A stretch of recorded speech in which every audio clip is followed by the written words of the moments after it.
Sebuah peristiwa besar akan kembali menjadi catatan sejarah negeri Ka'bah ini. Untuk kali ini seluruh penduduk Makkah benar-benar merasa ketakutan, khawatir dan siap kehilangan sesuatu yang selalu jadi kebanggaan mereka. Adalah Abraha, seorang panglima perang yang menaklukkan Yaman, akan datang untuk meluluh lantahkan Ka'bah. Selama ini belum ada satupun kerajaan yang punya niatan sengeri Abraha. Kebanyakan justru sangat menghormati bangunan suci yang didirikan oleh Nabi Ibrahim dan Ismail. Bahkan di sekitar Ka'bah banyak berhala yang sengaja dibawa oleh para peziarah sebagai lambang penghormatan dan kekerabatan negeri mereka dan Makkah. Lain dengan Abraha, belum pernah mengunjungi Makkah, sekali datang ia menebar ancaman. Kondisi ini tentu tidak sebanding dengan kekuatan Makkah. Beberapa tahun terakhir mereka hampir melupakan seni peperangan. Masyarakatnya hidup damai dan tak pernah kontak senjata dengan suku-suku di luar Makkah.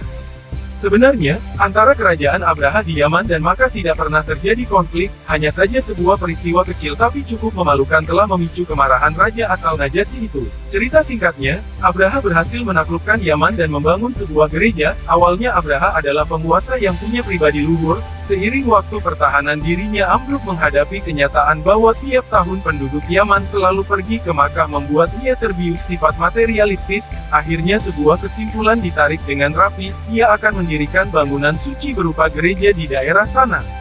Untuk memenuhi ambisinya, gereja itu dibangun begitu megah, tujuannya agar penduduk Yaman dan Jazirah Arab berpaling meninggalkan Ka'bah. Setelah itu ia mengirimkan surat pada Raja Najasyi. Sesungguhnya aku telah mendirikan untuk Anda sebuah gereja yang belum pernah dibangun raja manapun, agar orang-orang yang pergi haji ke Makkah mau berpaling menuju ke tempat yang kubangun.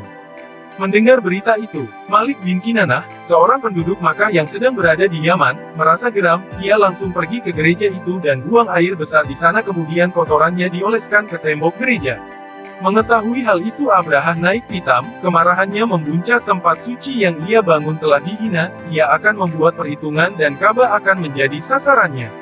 Meskipun hanya bermaksud merobohkan Ka'bah, Abraha membawa seluruh pasukannya termasuk gajah bernama Mahmud. Dalam perjalanan menuju Makkah, Abraha dihadang oleh Zunafar, seorang penguasa di pinggiran Yaman bersama pasukannya mencoba menghalau Abraha, namun sia-sia belaka, malah ia sempat ditawan oleh Abraha.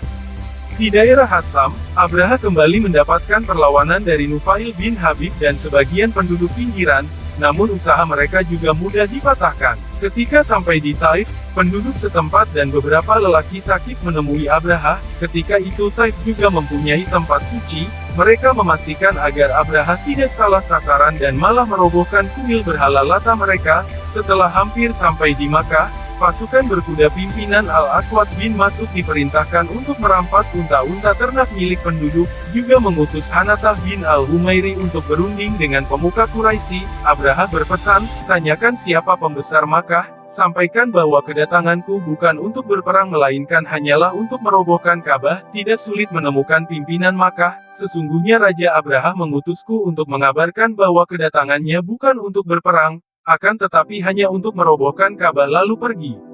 Dengan penuh wibawa Abdul Muthalib menjawab, tidak ada alasan bagi Abraha memerangi kami, dan kami juga tidak memiliki kekuatan untuk mencegah kedatangannya kemari untuk tujuan tersebut. Sesungguhnya ini adalah Bait Allah dan Ibrahim kekasih Allah, demi Allah kami tidak punya kekuatan sama sekali untuk mencegahnya.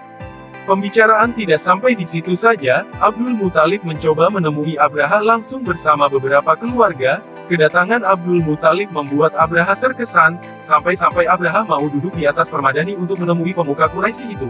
Kedatanganku untuk mengambil kembali unta-untaku. Mendengar itu Abraha tak habis pikir. Pemuka Quraisy itu menambahi, aku pemilik unta-unta itu, sedangkan Baitullah adalah milik Allah. Dialah yang akan menjaganya dari perbuatanmu. Abraha merasakan teror dari kalimat sederhana Abdul Muthalib itu. Tidak ada yang bisa menghentikanku, bentak Abraha. Ada, Tuhan pemilik Baitullah, jawab Abdul Muthalib menandaskan terornya. Selesai pertemuan, Abraha mengembalikan unta-unta Abdul Muthalib. Begitu memasuki Mekah, Abdul Muthalib langsung memerintahkan masyarakatnya untuk mengosongkan kota, mengungsi ke lereng-lereng untuk menghindari hal-hal yang tidak diinginkan. Di lain pihak, begitu Abdul Muthalib keluar dari kemah militer, Abraha segera menyiapkan pasukannya. Semua berjalan sesuai rencana dan sebentar lagi misi mereka selesai. Tetapi, perasaan mereka mulai khawatir ketika hendak keluar dari Makmas, memasuki garis batas Mekah. Mahmud, gajah andalan mereka tiba-tiba tidak mau bergerak ke Mekah. Pasukan mulai panik, tetapi Abraha tidak mau lagi menunda misinya. Tiba-tiba langit berubah hitam pekat. Bukan karena mendung, namun sekawanan burung telah menguasai petala langit Mekah. Itulah burung-burung ababil yang dikirim oleh Allah untuk menjaga Ka'bah. Tiap-tiap burung telah membawa 3 buah batu. Ketika tepat berada di atas pasukan Abraha, burung-burung menukik tajam sambil melepaskan batu-batu kecil yang dibawanya. Pasukan Abraha tunggang langgang menyelamatkan diri. Mereka tidak mengira akan menghadapi serangan yang begitu mengerikan. Semua semakin panik ketika melihat teman-temannya yang tertimpa batu ternyata langsung menghembuskan nafas terakhirnya. Batu-batu itu jatuh tepat di atas kepala dan langsung menembus dubur mereka. Abraha berhasil lolos dan kembali ke Yaman, namun ia tak dapat bertahan lama. Sana menjadi saksi bisu kematian Abraha yang mengenaskan. Tubuhnya digerogoti penyakit aneh. Ujung-ujung jarinya lepas satu persatu dan tak henti-hentinya mengucurkan darah. Panglima perang asal Habasyah ini meninggal dengan dada terbelah. Mulai saat itu, Abdul Muthalib terkenal sebagai tokoh yang doanya mustajab, sementara Makkah kian naik pamornya karena terbukti bahwa Tuhan telah menjaga. Kemudian tahun ini dikenal dengan Tahun Gajah.